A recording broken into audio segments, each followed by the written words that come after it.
మొదటిగా జరిగినటువంటి సంఘటనల్ని సమీక్షిద్దాం. ఎవరెవరు గెలుస్తారన్నది మనము జ్యోతిష్యుల్లాగా కాకుండా, ఆవేశంతో కాకుండా బాధ్యతగా మనం మాట్లాడాల్సిన సందర్భం కాబట్టి ఎవరెవరు ఎందుకు గెలుస్తారు అన్నటువంటి రీజన్లు మీకుంటే మీరు చెప్పచ్చు, మోస్ట్ వెల్కమ్.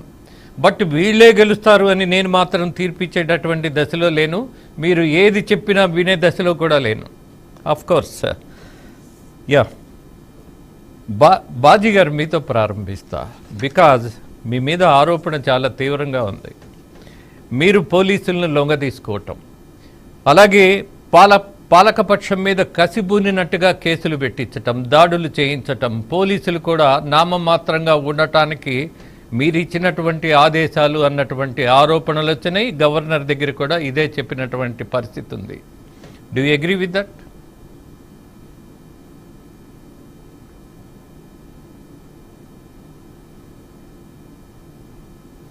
సార్ మ్యూట్ లో ఉన్నారు, బాజీ గారు మ్యూట్ లో ఉన్నారు.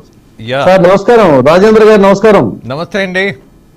మీరు చెప్పిన దానికి నేను అంగీకరించట్లేదు సార్. దానికి సంబంధించినటువంటి నేను విషయాలను మీకు అందజేయదలుచుకున్నాను.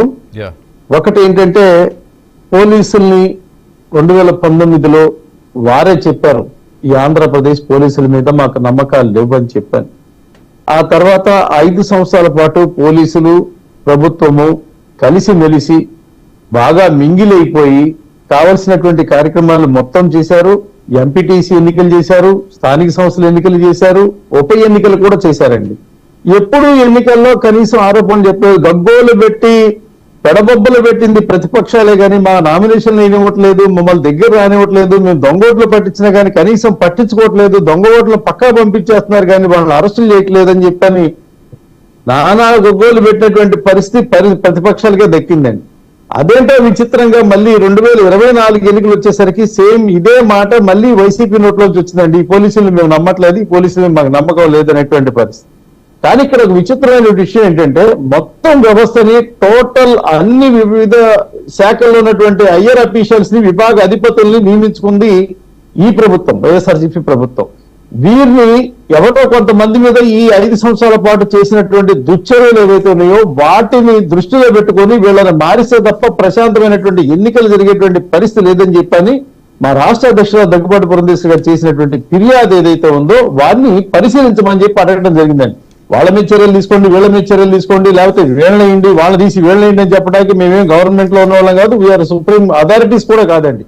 ఎలక్షన్ రాష్ట్ర ఎన్నికల కమిషన్ కి కేవలం పరిశీలించమని ఇచ్చినటువంటి విజ్ఞప్తి మేరకు వాళ్ళు చేసినటువంటి పరిశీలనల ప్రకారం ఆయా ఆరోపణలతో పాటు వాస్తవాలను కూడా చెబుతూ వాళ్ళని కొంతమందిని ట్రాన్స్ఫర్ చేయటం, కొంతమందిని బదిలీ చేయటం చేస్తూ మళ్ళీ ఎన్నికల కమిషన్ ఏం చేసిందంటే, ఇక్కడ ఉన్నటువంటి సిఎస్ ని, ఇక్కడ ఉన్నటువంటి డీజీపీని, ఎవరైనా సిఎస్ ని మీ ఇష్టం వచ్చినటువంటి 3 పేర్లు ఇవ్వండి, అందులో ఒకటి మేము ఓకే చేస్తామని చెప్పి ఆ పేర్లు తీసుకొని వాళ్ళ పేర్ల ద్వారానే ఇవాళ నియామకాలు చేసినటువంటి వ్యక్తులు ఎవరైతే ఉన్నారో వాళ్ళు కూడా ఈ ప్రభుత్వం చేత ఆరోపించబడతా ఉన్నారండి. ఇవి అంటానికి కారణం ఏంటంటే, మనం జరిగినటువంటి పోస్టల్ బ్యాలెట్ ఎన్నికల్లో ఎంప్లాయీస్ 95% ఈ ప్రభుత్వానికి వ్యతిరేకంగా ఓటు చేశారండి. కాబట్టి వాళ్ళ పోలీసులను దాంట్లో ఇన్వాల్వ్ చేయాలనే ఉద్దేశంతో పోలీసులు మాట్లాడుతున్నటువంటి భావన ప్రజల్లో కలుగుతున్నటువంటి పరిస్థితి. వాళ్ళు కూడా ఆ ధోరణిలో పోతున్నారేమో, బహుశా వాళ్ళ కింద పనిచేసినటువంటి పోలీసుల మీద నమ్మకం లేదనేటువంటి పరిస్థితి. ఇవాళ నేను ఏమంటానంటే, ఏదైతే సాక్షాత్తు ఒకనాడు ప్రతిపక్షంలో ఉండగా జగన్మోహన్ రెడ్డి గారి మీద ఓడికెత్తి జరిగినప్పుడు అధికారులు ఉన్నటువంటి చంద్రబాబు నాయుడు గారిని వారు మీరే బాధ్యులు, మీ వల్లే జరిగింది, మీరే చేపించారని చెప్పిన ఆరోపణ చేశారండి.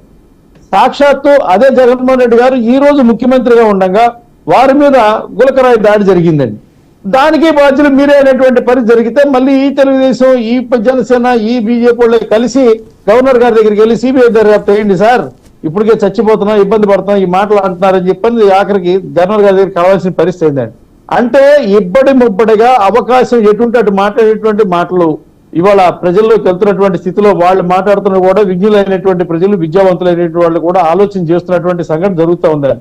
ప్రభుత్వం తన బాధ్యత ప్రకారం తను చేసుకెళ్లే లెక్కనైతే పోలీసులు కనుక వాళ్ళు స్వార్థం కోసం వాడకుండా, రాజకీయాల కోసం వాడుకున్నట్టయితే ఇవాళ ఇంత రావణ కాష్టంగా మారేటువంటి పరిస్థితి ఉండేది కాదండి. వాళ్ళని ప్రోత్సహించి ఎక్కడైతే సమాజ వ్యతిరేక శక్తులు ఉంటాయో వాటికి అండగా నిలబడటం వల్ల, వాళ్ళు చేసినటువంటి దుశ్చర్యల వల్ల ఇవాళ ఎన్నికల్లో అయిపోయిన తర్వాత కూడా ఇంకా ఈ యొక్క మంటలు ఆరటం లేదు, ఈ గొడవలు ఆగటం లేదండి. ఇంకా పోతే మీరు అన్నట్టుగానే ప్రమాణ స్వీకారం, మంచి ధైర్యం, ఇంకా ప్రజలు ఇప్పుడు మళ్ళీ ఎన్నికలు లేవు, మళ్ళీ ఓట్లు వేసే అవకాశం లేదు, మళ్ళీ ఎవరు మారి వచ్చి అకస్మాత్తుగా ఓటు వేసేటువంటి అవకాశం కూడా లేదు, డేట్ చెప్పినంత మాత్రం వచ్చేది ఏమీ లేదు.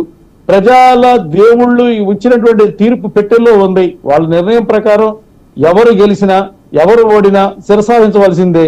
కాబట్టి ఖచ్చితంగా ఆ డేట్ వాళ్ళు ఫిక్స్ చేశారు. కాబట్టి ఒకవేళ ఇంకో మాట కూడా చెప్పాల్సిన పని ఉంది. ఒకవేళ ఆ డేట్ కనుక వాళ్ళు చేయలేకపోతే, అధికారం రాకపోతే ఏం చేస్తారో కూడా చెప్పుకుంటే బాగుండేది గట్టిగా. వాళ్ళ కాన్ఫిడెన్స్ లెవెల్స్ ని రెండు వైపుల నుంచి కూడా ఆలోచించాల్సిన పరిస్థితి. మాకు అనుమానం వచ్చింది కాబట్టి రెండో విషయం అడగాల్సిన పరిస్థితి. రెండోది ఏమంటే ఇప్పుడు ఉన్నటువంటి అధికారులు కూడా ఇప్పుడు బెదిరించడానికో అదిరించడానికో వాళ్ళు ఎవరు ఇప్పుడు ఉన్నటువంటి స్థితి లేదు. మేము 9వ తారీఖున వచ్చేస్తున్నాం, మేము వచ్చిన తర్వాత మళ్ళీ చేయడానికి వాళ్ళ ఎన్నికలు కూడా అయిపోయినాయి, వాళ్ళ ఓట్లు కూడా అయిపోయినాయి. కాబట్టి రేపు జరిగేటువంటి శాంతి భద్రతల మీద దృష్టి పెట్టాల్సిన అవసరం రాష్ట్రంలో ఉన్నటువంటి అధికారంలో ఉన్నటువంటి ఆపద్ధర్మ ముఖ్యమంత్రి మీద, ఇవాళ వెళ్ళినటువంటి ఢిల్లీ వెళ్ళినటువంటి పెద్దలిద్దరి మీద ఉంది. వాళ్ళిద్దరు పేర్లు ఎవరైతే ఉన్నారో వాళ్ళిద్దరు కూడా అండగా, నాణ్యానికి ఒక పక్క జగన్మోహన్ రెడ్డి గారు అయితే నాణ్యానికి రెండో పక్క జవహర్ రెడ్డి గారు అనేది రాష్ట్రంలో ఉన్నటువంటి అన్ని వర్గాలకు తెలిసినటువంటి విషయం. నిన్నటి వరకు డబ్బులు, పెన్షన్ డబ్బుల విషయంలో కానీ మిగతా విషయాల్లో కానీ అన్నింటిలో కూడా ప్రభుత్వానికి పాపం అండదండగా కలిసిపోయి ఉన్నటువంటి వ్యక్తి ఇవాళ పిలిపించినప్పుడు ఆ పిలుపులో మరి ఆయన ఏం చెప్పుకోవాలనుకుంటారు, ఏం చెప్తారో చెప్పొచ్చిన తర్వాత రాజకీయ పార్టీలుగా మా యొక్క విశ్లేషణ మేము చేసేటువంటి పరిస్థితి అవుతుంది. భారతీయ జనతా పార్టీ ఎక్కడ కూడా పోలీసుల పట్ల లేకపోతే ఈ 5 సంవత్సరాలు కానీ గతంలో కలిసినటువంటి 5 సంవత్సరాలు కానీ ఏ రకమైనటువంటి అవాంఛనీయమైనటువంటి సంఘటనల పట్ల కానీ సమాజ వ్యతిరేకమైనటువంటి ప్రకటనలు చేసింది కాదు, ప్రోత్సహించింది కాదు, ఆ రకంగా రెచ్చగొట్టినటువంటి పరిస్థితి కూడా లేదు. ఈ రోజున వాళ్ళని పోలీసుల్ని నిలబెట్టి మాట్లాడుతున్నటువంటి వ్యక్తులు ఎవరైతే ఉన్నారో నిన్నటి వరకు వాళ్ళకి మాట్లాడి వాళ్ళ బాధ్యతలు పంచుకున్నట్టు వాళ్ళు బాధ్యత వహించాల్సిన అవసరం ఉంది.